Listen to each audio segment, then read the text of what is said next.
आऊज़ु बिल्लाहि मिनश शैतानिर रजीम बिस्मिल्लाहिर रहमानिर रहीम या अय्युहल्लज़ीना आमनू अनफ़िक़ू मिम्मा रज़क़नाकुम मिन क़ब्ल अन यअतिय यौमुन ला बैउन फ़ीहि वला ख़ुल्लतुन वला शफ़ाअह वल काफ़िरून हुमुज़ ज़ालिमून रब्बि इश्रह ली सदरी वयस्सिर ली अमरी वहलुल उक़दतम मिन लिसानी यफ़क़हू क़ौली रब्बि यस्सिर वला तुअस्सिर वतम्मिम बिल ख़ैर व बिका नस्तईन या फ़ताह या फ़ताह या फ़ताह रब्बि ज़िदनी इल्मा।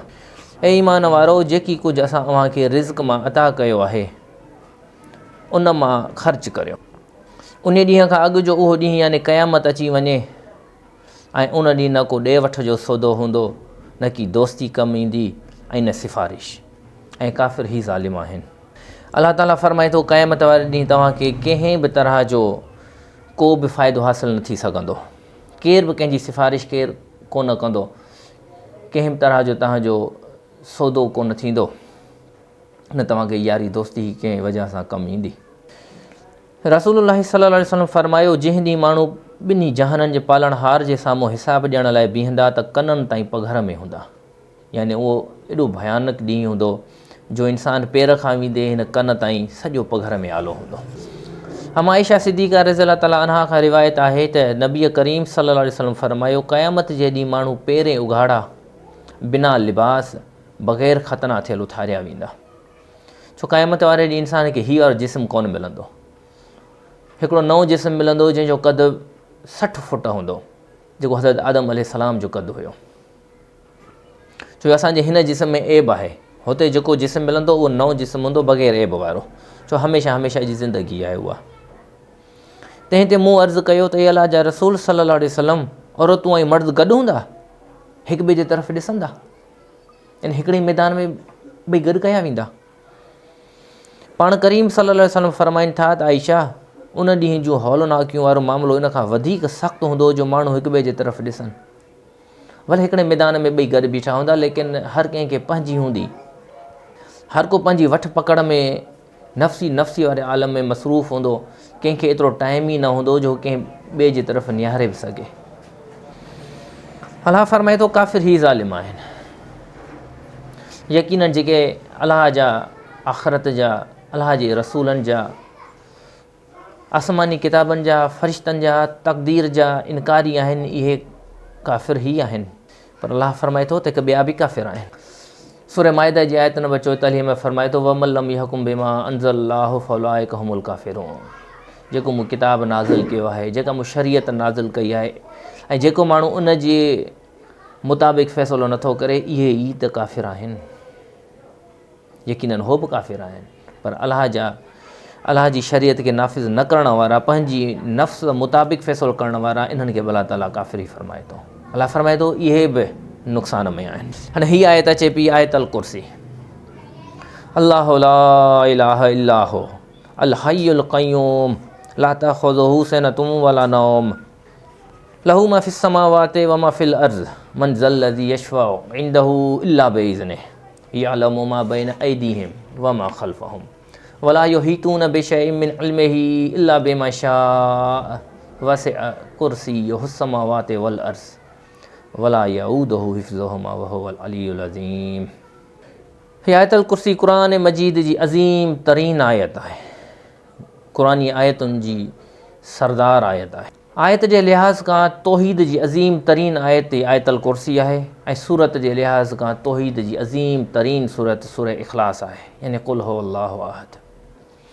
अलाह फ़रमाए थो, अलाह उहो आहे जंहिंखां सवाइ ॿियो को बि इबादत जे लाइक़ु न आहे। तव्हां जेकी बि पंहिंजा इहे हथरादू माबूद ठाहे वेठा हो, सभु कूड़ा आहिनि। इन्हनि मां को हिकिड़ो बि तव्हांजो इबादत जे लाइक़ु कोन्हे। उहो अल हय्य, हमेशह ज़िंदा, ऐं अल क़य्यूम, ऐं हमेशह पावर में, इक़्तिदार में आहे। हर शइ खे संभालींदड़ अकेलो अलाह आहे। तव्हांजा दुनिया जा बादशाह जेसि ताईं जीअर आहिनि त मुमकिन आहे त बादशाहत उन्हनि खे हुजे बि, ज़रूरी न आहे जेसि ताईं जीअर आहिनि। छो ओबामा अॼु बि जीअरो आहे, लेकिन अॼु बादशाह न आहे। अॼु ओबामा जी उहा कोन हलंदी जेका उन जे बादशाह जे दौर में हली रही हूंदी। लेकिन रब हमेशह ज़िंदा, हमेशह पावर में। लहू मा फ़िस समावाति व मा फ़िल अर्ज़, ज़मीन में जेको कुझु आहे, आसमाननि में जेको कुझु आहे, सभु उन जी मिल्कियत आहे। ॿी कंहिंखे बि का ज़रे जो बि इख़्तियार हासिलु कोन्हे जो तव्हांखे रब खां वठी ॾिए या वठराए ॾिए। जंहिंजो आहे उन खां ई घुरिबो। तव्हां ठाहे वेठा आहियो दस्तगीर, बादशाह पीर, मुश्किल कुशा, हाजत रवां, ग़रीब नवाज़, इहे सभु तव्हां पंहिंजे हथ सां कूड़ा नाला अलाह जी मख़लूक खे ॾेई वेठा हो, जंहिं त क़ुर फरमाए थो इहे सभु जा सभु नाला अलाह जा आहिनि। केरु कुझु बि तव्हांखे हुन जी मिल्कियत मां नथो वठी ॾियाराए सघे जेसि ताईं अलाह पाण तव्हांखे न ॾिए। मंज़िल यशफ़अउ इंदहु इल्ला बिइज़्निहि, अलाह फरमाए थो केरु आहे, कंहिंजी ज़रूरत आहे जेको तव्हांजी मुंहिंजी बारगाह इलाही में सिफ़ारिश करे सघे, इल्ला बिइज़्निहि, सवाइ उनजे जंहिंखे मां इजाज़त ॾियां, जंहिंजे लाइ मां चाहियां। इन खां पहिरीं क़ुर मजीद में 3 जॻहियूं ते शफ़ाअत जी सिफ़ारिश जी नफ़ी अची चुकी आहे। हीअ चौथे मक़ाम ते अलाह ताला हिकु उमेद जॻाए रहियो आहे त हा मां अगरि चाहींदुसि त तव्हांजे लाइ सिफ़ारिश बि थींदी, लेकिन पहिरीं 3 जॻहियुनि ते फरमाए चुको आहे त का बि सिफ़ारिश तव्हांजी कोन्हे का। इन ई सूरत जी आयत नंबर 48 में अलाह ताला फरमायो वत्तक़ू यौमन ला तजज़ी नफ़्सुन अन नफ़्सिन शैआ वला युक़बलु मिनहा शफ़ाअतुन वला युख़ज़ु मिनहा अदलुन वला हम युनसरून। ड्रिजो उन ॾींहं खां जंहिं ॾींहुं को बि जी कंहिं बि जीअ खां कुझु बि टारे न सघंदो, ऐं उन ॾींहुं न कंहिंजी सिफ़ारिश क़बूल कई वेंदी, ऐं न कंहिंखां फ़िदियो वरितो वेंदो, ऐं न वरी खेनि मदद मिली सघंदी। साॻी सूरत जी आयत नंबर 123 में अलाह ताला फरमाए थो वत्तक़ू यौमन ला तजज़ी नफ़्सुन अन नफ़्सिन शैआ वला युक़बलु मिनहा अदलुन वला तनफ़अुहा शफ़ाअतुन वला हम युनसरून। ऐं ड्रिजो उन ॾींहं खां जंहिं ॾींहुं को बि जी कंहिं बि जीअ जे ज़र्रे बराबरि बि कमु न ईंदो, ऐं न की कंहिंखां फ़िदियो क़बूल कयो वेंदो, ऐं उनखे का शफ़ाअत फ़ाइदो बि न ॾींदी, ऐं न उन्हनि जी का मदद कई वेंदी। ऐं 3 जॻह आयतल कुर्सी खां हिकिड़ी आयत पहिरीं यानी आयत 254 में पढ़ियो आहे या अय्युहल्लज़ीना आमनू अनफ़िक़ू मिम्मा रज़क़नाकुम मिन क़ब्लि अन यअतिय यौमुन ला बैउन फ़ीहि वला ख़ुल्लतुन वला शफ़ाअ वल काफ़िरून हुमुज़ ज़ालिमून। हिते भला फरमाए थो त कंहिंजे लाइ का बि शफ़ाअत, का बि सिफ़ारिश कोन्हे का। आयतल कुर्सी में पहिरियों दफ़ो अचे पियो त हा जंहिंजे लाइ मां चाहियां। हिते थोरी तव्हांजे लाइ नरमी आहे, लेकिन इन नरमी जो अंदाज़ बि ॾिसो अलाह ताला कहिड़े अंदाज़ जलाली अंदाज़ में फरमाए रहियो आहे त मन ज़ल्लज़ी यशफ़अउ, कंहिंजी ज़रूरत आहे जेको तव्हांजे लाइ सिफ़ारिश करे इंदहू अलाह जी बारगाह में इल्ला बिइज़्निहि, हा जंहिंजे लाइ मां चाहियां। शिरक जी असल वजह शफ़ाअत बातिल आहे, यानी असांजी तव्हांजी हर हाल में सिफ़ारिश थींदी, यानी इहो अक़ीदो इंसानु घड़े वेठो आहे। पोइ त हाणे हुनजी मर्ज़ी इंसान जी, जेको वणेसि जीअं करे, ज़ना करे, क़तल करे, जुआ करे, शराब पीए, शिरक करे, बिदतूं करे, हर उहो बुरो कमु जेको हुनजे ज़हन में अचे पोइ त उहो आज़ादु आहे, करे सघे थो, छो जो पास त हुअं ई थियणो आहे। यानी हिकिड़ो शागिर्द जंहिंखे उन उस्ताद चवे त तूं पढ़ या न पढ़, तोखे मां पास ई कंदुसि, त उहो बेवकूफ़ हूंदो जेकॾहिं उहो शागिर्द पढ़ंदो। हाणे सॼो साल उहो मज़ा ई वठंदो, अयाशियूं कंदो, घुमंदो फिरंदो, ऐं रिज़ल्ट में पास थी वेंदो। रब फरमाए थो न, तव्हांखे पंहिंजा अमल पाण करणा आहिनि। इंसानु पंहिंजी रोज़मर्रा जी ज़िंदगीअ जो मिसाल वठी करे ॿियनि खे बि सम्झाए थो। यानी हिकिड़ो इंसानु आहे जंहिं वटि धीउ आहे ऐं उनखे पुट बि आहिनि। पुट यकीननि प्यारो आहे, पर धीउ उनखां थोरी वधीक प्यारी थिए थी, छो धीउ पुट जे मुक़ाबले में कमज़ोर बि आहे, नाज़ुक बि आहे। पीउ खे वधीक प्यारु धीउ सां थिए थो, त पोइ इंसानु चए थो त अगरि इहा धीउ कंहिं वजह सां पंहिंजे पीउ खे सिफ़ारिश करे त उनजो पीउ उनजी सिफ़ारिश खे टारे कोन सघंदो, उहो मजबूर थी वेंदो हर हाल में पंहिंजी धीउ जी ॻाल्हि मञणी पवंदसि। इहो ई मिसाल मुशरिकनि फ़रिश्तनि जे लाइ क़ाइमु कयो त माज़अल्लाह इहे फ़रिश्ता अलाह जूं धीअरूं आहिनि, अलाह जूं नियाणियूं आहिनि। तंहिंजे करे अगरि अलाह साईं असांखे कंहिं वजह सां दोज़ख में मोकिलींदो ऐं पोइ जे फ़रिश्ता पंहिंजूं नियाणियूं हुनखे सिफ़ारिश कंदियूं त माज़अल्लाह अलाह साईं मजबूर थी असांखे दोज़ख मां कढी जन्नत में दाख़िल कंदो। क़ुर में अलाह ताला पहिरीं फरमायो आहे त तव्हांखे ख़बर कीअं पई त इहे फ़रिश्ता नियाणियूं आहिनि, यानी इन्हनि जी जिन्स जेका आहे, इन्हनि जी जेंडर मोनस आहे, तव्हांखे कंहिं ॿुधायो? छा जॾहिं मां इन्हनि खे पैदा करे रहियो हुउसि त तव्हां मौजूदु हुआ, तव्हां हुननि जी जेंडर मालूम करे वरिती हुई? इन सभ खां पहिरीं तव्हांजे लाइ इहो कूड़ त तव्हां फ़रिश्तनि खे नियाणियूं करार ॾिनो। ऐं मां त औलाद खां पाक आहियां, मूंखे औलाद कीअं थींदो जॾहिं त मुंहिंजी का ज़ाल ई कोन्हे। ॿियो तव्हांजो इहो कूड़ त मां औलाद रखां थो। टियों इहो कूड़ त तव्हांजी सिफ़ारिश कंदा। इहे तव्हांजा टई कूड़ अलाह फरमाए थो मूं साबित करे छॾिया। ॿियो मिसाल इंसान पंहिंजे दोस्त जो वठे थो त हिन दुनिया में इंसान खे यारी दोस्ती निभाइणी आहे। अॼु मूं हुन जो कमु कयो आहे, पोइ जाइज़ या नाजाइज़ मूंखे करिणो आहे, छो जो सुभाणे मूंखे हुन मां बि उमेदु रखणी आहे त सुभाणे मां हुनखे कमु चवंदुसि त हू बि मजबूर थी करे मुंहिंजो कमु कंदो। साॻियो ई हिननि माण्हुनि इहो मिसाल अलाह जे वलियुनि अलाह जे दोस्तनि जे लाइ क़ाइमु कयो त अगरि कंहिं वजह सां अलाह असांखे दोज़ख में मोकिलींदो त माज़अल्लाह इहे अलाह जा वली अलाह खे सिफ़ारिश कंदा त अलाह साईं हीअ मुंहिंजा प्यारा आहिनि, हीअ मूं ॾे ईंदा हुआ, मूंखां घुरंदा हुआ, तंहिंजे करे हाणे खे तूं माफ़ फरमा। इहो ॿियो कूड़ हिन इंसाननि घड़ियो आहे। वरी हिकिड़ो मिसाल अचे थो बुतनि जो। हुननि जेके बुत बि ठाहिया हुआ मुशरिकनि, इहे शुरू खां हली रहिया हुआ। हुननि जो वक़ीदो हो त हीअ अलाह जे प्यारनि जूं मूर्तियूं आहिनि, हीअ औलाद ॾियण वारी मूर्ति आहे, हीअ रिज़्क़ रोज़ी में बरकत ॾियाराइण वारी मूर्ति आहे, वग़ैरह वग़ैरह हर मुख़्तलिफ़ क़िस्म जूं हुननि मूर्तियूं रखे छॾियूं हुयूं। चवंदा इहो ई हुआ त मूर्तियूं असांखे ॾी कुझु कोन थियूं सघनि, ॾींदो अलाह, पर हीअ असांखे अलाह खां वठाए ॾींदा, हीअ अलाह वटि असांजा सिफ़ारिशी आहिनि। इन जी नफ़ी फ़रमाईंदे अलाह ताला सूरह यूनिस आयत नंबर 18 में फ़रमाए थो आहे ऐं इहे अलाह खां सवाइ जिन खे पूरींदा आहिनि से न की खे नुक़सानु पहुचाए सघनि था ऐं न वरी को नफ़ो, ऐं चवनि था त उहे अलाह वटि असांजा सिफ़ारिश करण वारा आहिनि। ऐं पैगम्बर सल्लल्लाहु अलैहि वसल्लम खेनि चयो त छा तव्हां अलाह खे अहिड़ी शइ जी ख़बर ॾियणु चाहियो था जंहिंखे अलाह न आसमाननि में ॼाणे थो ऐं न ज़मीन में? यानी मूं अलाह तव्हांजे लाइ तव्हांजा सिफ़ारिशी मुक़ररु कया आहिनि जेके मूं वटि तव्हांजे लाइ सिफ़ारिश कंदा, ऐं इन ॻाल्हि जी मूं अलाह खे ख़बर न आहे।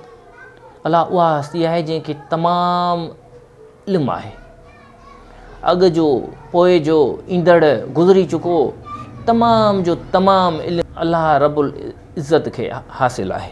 अलाह ताला हिन खे फ़रमाए थो तव्हां मूंखे उहा ॻाल्हि था ॿुधायो जेका मूंखे न आहे ख़बर। इन अलाह ताला वरी हिननि जी नफ़ी फ़रमाए रहियो आहे त तव्हां कूड़ा आहियो, तव्हां जेके सिफ़ारिशी मुक़ररु कया आहिनि इहे तव्हांजा आहिनि ई कोन। वरी इंसानु हिकिड़ो मिसाल ॾिए थो, हिकिड़ो मिसाल वठो, हिकिड़ो ग़रीब आहे, ॻोठ में रहे थो, उनजो फ़सुलु आहे, उन फ़सुल जो सॼो कमुकारु हिकिड़ो उहो तपेदार या उहो क्लर्क संभाले रहियो आहे, पर उहो तपेदार या उहो क्लर्क हुनखे चवे थो त इहे सॼा मामलात मां DC खां वज़ीर आला खां या वज़ीर आज़म ताईं मां पहुचाए उहा सॼा उतां हल कराईंदो आहियां। उन ग़रीब जे लाइ इहो DC, इहो वज़ीर आला, इहो वज़ीर आज़म, जेको बि मिनिस्टर आहे, सभु इहो क्लर्क आहे, इहो तपेदार आहे। अगरि उहो तपेदार कंहिं वजह सां हेठि मथे लिखी वञे त नुक़सानु इहो तपेदार हिन खे ॾियाराईंदो, ऐं जेकॾहिं को फ़ाइदो लिखी वठे त हुनखे फ़ाइदो बि इहो तपेदार या इहो क्लर्क ई ॾियाराईंदो। लिहाज़ा उन ॻोठाणे जे लाइ इहो तपेदार ई इहे सभु शयूं आहिनि। इहो मिसाल वठी माण्हू हुन हेठि चयो आहे जेकॾहिं तव्हांखे अलाह ताईं पहुचणो आहे, अलाह जो कुर्ब हासिलु करिणो आहे त हीअ जेके हेठियूं शयूं आहिनि, कुझु मौलवी आहिनि जेके ॾाढी सजाए कूड़ो नूर क्रीमूं हणी खणी पाण ते ठाहे करे इन्हनि जे पुठियां लॻंदो त तव्हांखे इहो अलाह ताईं पुॼाईंदो। इहे तमामु मिसाल इंसानु हिन दुनिया मां हासिलु करे पोइ माज़अल अलाह ते कूड़ घड़े रखियो आहे। इन्हनि तमामु ॻाल्हियुनि जो अलाह ताला क़ुर में शिद्दत सां इनकार फ़रमाए थो। हाणे हिन ॿिनि हदीसुनि मां तव्हां अंदाज़ो लॻाइजो त अलाह जो रसूल बि सल्लल्लाहु अलैहि वसल्लम सिफ़ारिश खे केतिरे क़दुरु सख़्तु अल्फाज़नि में मना फ़रमाइनि था। हिकु दफ़े नबी करीम सल्लल्लाहु अलैहि वसल्लम फ़रमाए थो अलाह जी रहमत जे बग़ैर केर बि पंहिंजे अमलनि जे करे जन्नत में दाख़िल नथो थी सघे। पुछियो वियो त छा ए अलाह जा रसूल सल्लल्लाहु अलैहि वसल्लम तव्हां बि? इहा जुरत करे हिकिड़े साहबी अर्ज़ु कई। पाण करीम सल्लल्लाहु अलैहि वसल्लम फ़रमायो त हा मां बि, पर मूंखे उमेदु आहे त अलाह जी रहमत मूंखे ढके छॾींदी। यानी मोहम्मद सल्लल्लाहु अलैहि वसल्लम फ़रमाइनि था त मां बि अलाह जी रहमत जे बग़ैर जन्नत में नथो दाख़िल थी सघां। त हाणे तव्हां सोचो हेठां जेके इहे सिफ़ारिश जो अक़ीदो घड़े वेठा आहिनि त इन्हनि जो छा हशर थींदो। हिकिड़ी ॿी हदीस में अमा आयशा सिद्दीक़ा रज़ियल्लाहु ताला अन्हा खां रिवायत आहे त नबी अकरम सल्लल्लाहु अलैहि वसल्लम फ़रमायो त ए मोहम्मद जी धीउ फ़ातिमा सल्लल्लाहु अलैहि वसल्लम रज़ियल्लाहु ताला अन्हा, ए अब्दुल मुत्तलिब जी धीउ सफ़िया, ए अब्दुल मुत्तलिब जी औलाद, मां अलाह ताला जे तरफ़ां तव्हांजे लाइ कंहिं शइ जो इख़्तियार नथो रखां। यानी तव्हां इन उमेद में न हुजो जो त मां क़यामत वारे ॾींहुं अलाह वटि तव्हांजी का सिफ़ारिश करे सघंदुसि। हिते पंहिंजा अमल करियो, पंहिंजी जन्नत पाण कमायो। ऐं पाण फ़रमाइनि बि कंहिंखे था, हज़रत फ़ातिमा रज़ियल्लाहु ताला अन्हा खे, जेका औरतुनि जी जन्नत जी सरदार आहे, उन जे ज़रिए असांखे था फ़रमाइनि पंहिंजा अमल करियो, कंहिंजे असरे न लॻिजो। हाँ, मुंहिंजे माल मां जेको चाहियो घुरी वठो, हिते मूं वटि जेको माल आहे तव्हां मूंखां वठो, उन मां इनशाअल्लाह तव्हांखे ॾींदुसि, पर आख़िरत वारे ॾींहं जी उमेदु न रखिजो त मां पंहिंजी मर्ज़ी सां तव्हांजी सिफ़ारिश कंदुसि, हरगिज़ न। इन ई हदीस खे सही साबित करे थी क़ुर जी आयत सूरह जिन जी आयत नंबर 21। ऐं नबी सल्लल्लाहु अलैहि वसल्लम चओ त मां तव्हां लाइ कंहिं क़िस्म जे नफ़े नुक़सान जो इख़्तियार नथो रखां। अलाह बि इन जी तस्दीक़ फ़रमाए रहियो आहे त तव्हांजो नबी बि कंहिंजे लाइ कोई इख़्तियार नथो रखे जेसी मां अलाह न चाहियां। हाणे रब फरमाए थो त तव्हां मायूस न थियो। हिन आयतुल कुर्सी में जेका उमेदु जॻाई वई आहे, इन में रब फरमाए थो त तव्हां मायूस न थियो, तव्हां पंहिंजी ताक़त हार कोशिशि कंदा रहो त मां अलाह इनशा अल्लाह तव्हांखे कामयाबु कंदुसि। पर कुझु गुनाह अहिड़ा आहिनि जिन जी हालत में अगरि तव्हांजी मौत वाक़ई थी वई त तव्हांजी उन में माफ़ी कोन्हे का। उन मां कुझु आहिनि शिरक आहे, वालिदैन जी नाफ़रमानी आहे, जादू करणु या जादू कराइणु आहे, कंहिं मोमिन जो नाहक क़तल करणु आहे, व्याज खे जाइज़ करार ॾियणु आहे, शराब जी हालत में यानी बग़ैर तौबा कए आदि शराबी मरी वञे थो त इन जी बि माफ़ी अलाह फरमाए थो त कोन्हे।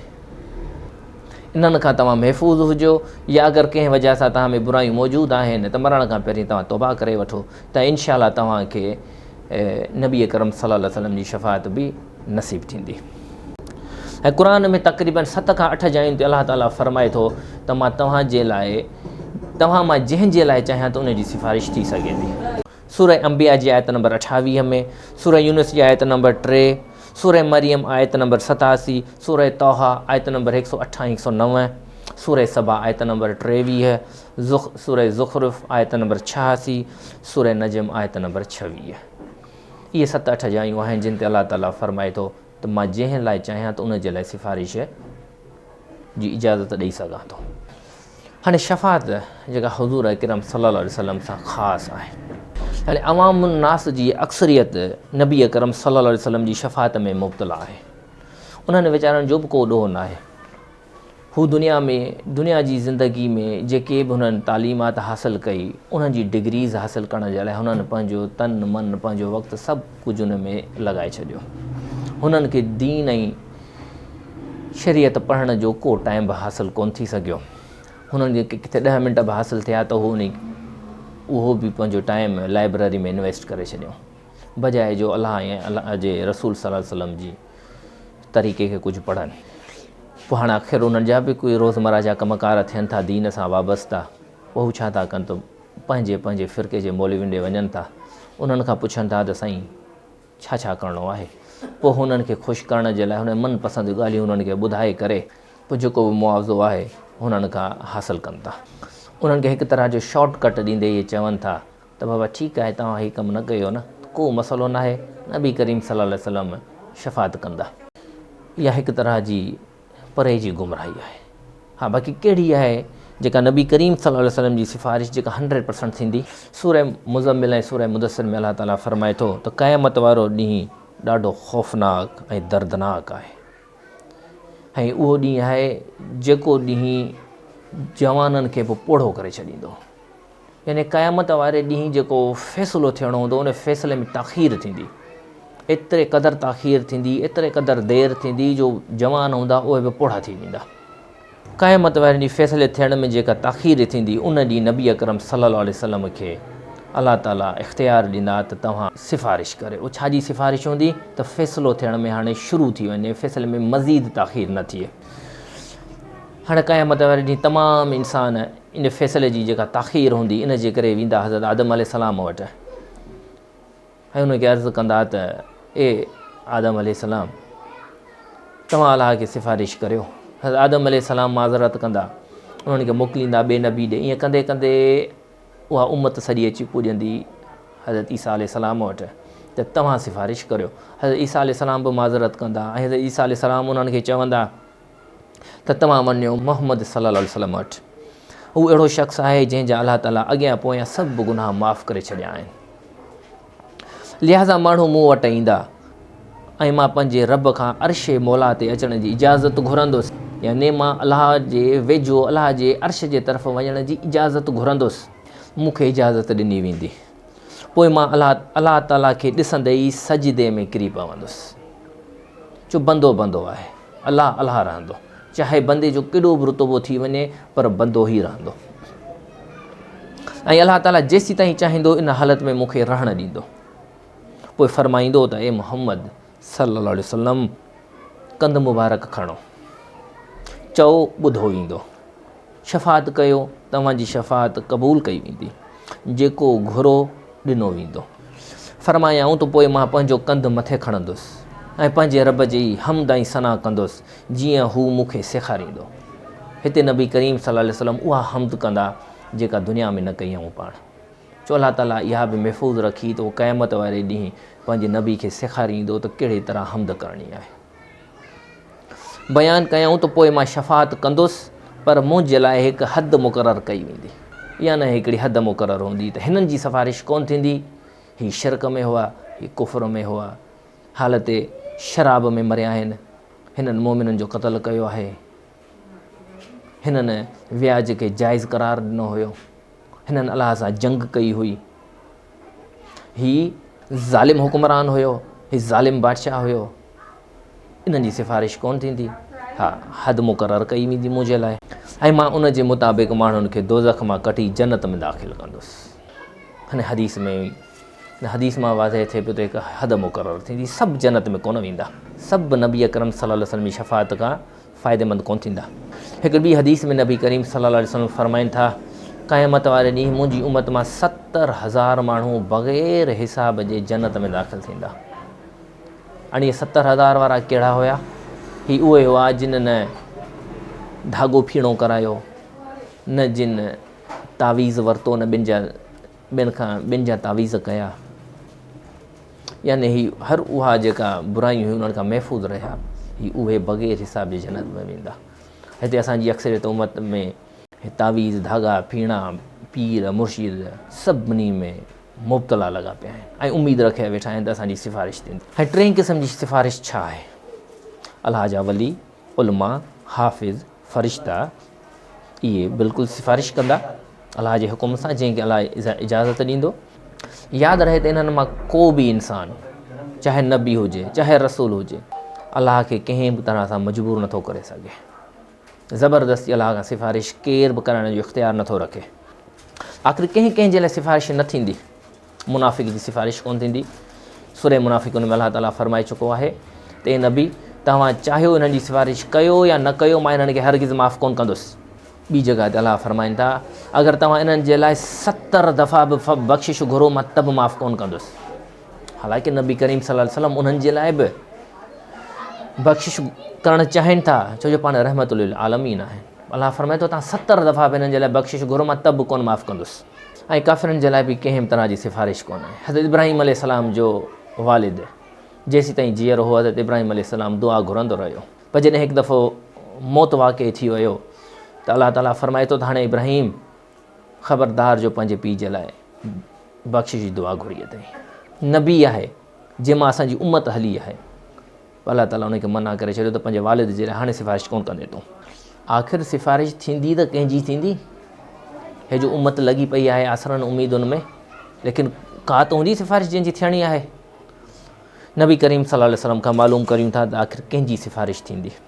रसूलुल्लाह सल्लल्लाहु अलैहि वसल्लम फरमायो क़यामत जे ॾींहुं सभ खां वधीक फैज़याब मुंहिंजी शफ़ात जो उहो शख़्स थींदो जंहिं सची दिलि सां ला इलाहा इल्लल्लाह चयो हूंदो। ला इलाहा इल्लल्लाह मतिलबु छा आहे? माना को बि इलाहा कोन्हे, को बि इबादत जे लाइक़ु न आहे सवाइ अलाह जे। घुरंदो औलाद घुरो, रोज़ी घुरो, रिज़्क़ घुरो, सिहत घुरो, जेको कुझु घुरो अलाह खां घुरो। हिकु हदीस में नबी करीम सल्लल्लाहु अलैहि वसल्लम फरमाइनि था अगरि तव्हांखे पंहिंजे बूट जी कही बि घुरणी हुजे उहा बि अलाह खां घुरो। एतिरे क़दुरु तव्हांखे अलाह ते यकीन रखिणो आहे। रसूल करीम सल्लल्लाहु अलैहि वसल्लम फरमायो हर नबी जी हिकु दुआ मक़बूल हूंदी आहे ऐं मां पंहिंजी दुआ पंहिंजी उम्मत जी शफ़ात लाइ महफ़ूज़ रखी आहे। उन दुआ जो फ़ाइदो इंशा अल्लाह उम्मत जे हर उन शख़्स खे हासिलु थींदो जंहिंखे उन हालत में मौत आई त उन अलाह सां गॾु कंहिंखे शरीक न कयो हूंदो। पहिरियों शर्त बग़ैर शिरक जे तव्हांजी मौत थी हुजे। ॿी हदीस में पाण फरमाइनि था मुंहिंजी उम्मत ॿिनि क़िस्म जे माण्हुनि खे मुंहिंजी शफ़ात नसीब न थींदी। मुंहिंजी शफ़ात फ़ाइदो न ॾींदी। ज़ालिम, धोखेबाज़, हुक्मरान ऐं गुलू करण वारो दीन खां ॿाहिरि निकिरी वेंदड़। ज़ालिम बादशाह भले ईमान वारो हो, हुन पंहिंजो कानून क़ाइमु कयो, हुन पंहिंजी हुकूमत हलाई, जीअं हुनजी दिलि चई हुन हलाई। नबी करीम सल्लल्लाहु अलैहि वसल्लम फरमाइनि था, इनखे मुंहिंजी सिफ़ारिश फ़ाइदो कोन ॾींदी। ऐं ॿियो, दीन में गुलू करण वारो, हद खां लंघण वारो, बिदअत छा आहे? गुमराही आहे। नबी करीम सल्लल्लाहु अलैहि वसल्लम फरमाइनि था, जंहिं असांजे दीन में अज़ ख़ुदि का अहिड़ी शइ कढी जेका उन में न हुई त उहा रद्द आहे।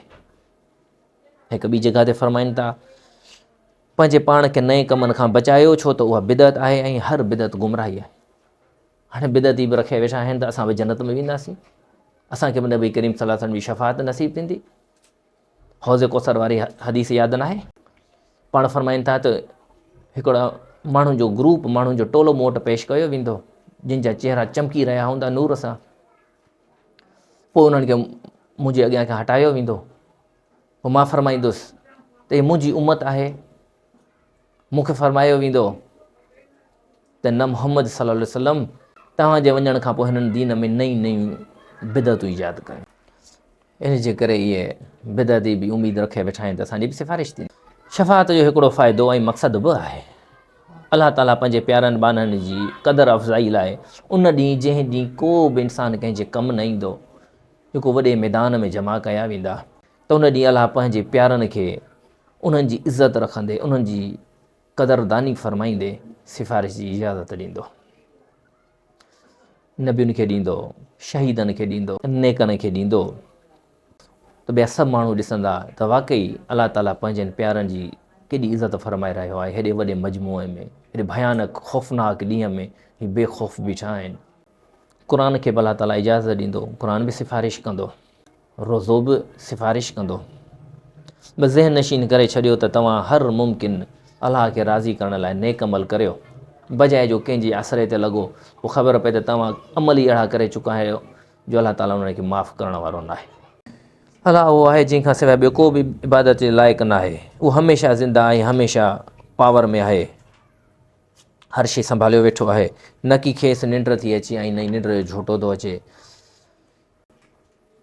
ऐं जेकी कुझु आसमाननि ऐं ज़मीन में आहे सभु उन जी मिल्कियत आहे। केरु आहे जो उन जे हुज़ूर में संदसि इजाज़त खां सवाइ शफ़ाअत करे सघे? जेकी कुझु इन्हनि जे अॻियां आहे ऐं जेकी कुझु इन्हनि जे पुठियां आहे, सो सभु हू ॼाणे थो। ऐं जेकी हू घुरे तंहिंखां सवाइ संदसि इल्म मां केर बि कुझु हासिलु नथो करे सघे। इन इल्मु अलाह साईं जंहिंखे चाहे ॾिए, उन जी इजाज़त बग़ैर केरु इल्मु बि हासिलु नथो करे सघे। उन जी कुर्सी ज़मीन ऐं आसमान ते छायल आहे, सॼो पावर, सॼो इक़्तिदार उन जी आहे। ऐं उन्हनि ॿिन्ही जी निगहबानी न खेसि थकाईंदड़ आहे। यानी ज़मीन ऐं आसमान खे जेको संभाले रहियो आहे, त उन्हनि खे संभालण में बि हिनखे कंहिं क़िस्म जी थकावट कोन थी थिए। तव्हां ऐं मां हिकिड़ो इदारो या हिकिड़ो नंढिड़ो मनसबु संभालियूं था त उन में बि थकी था पऊं, अलाह खे थकावट बि कोन थी थिए। ऐं हू तमामु मथां ऐं मर्तबे ऐं निहायत आला शान वारी बुज़ुर्ग ऐं बरतर ज़ात आहे।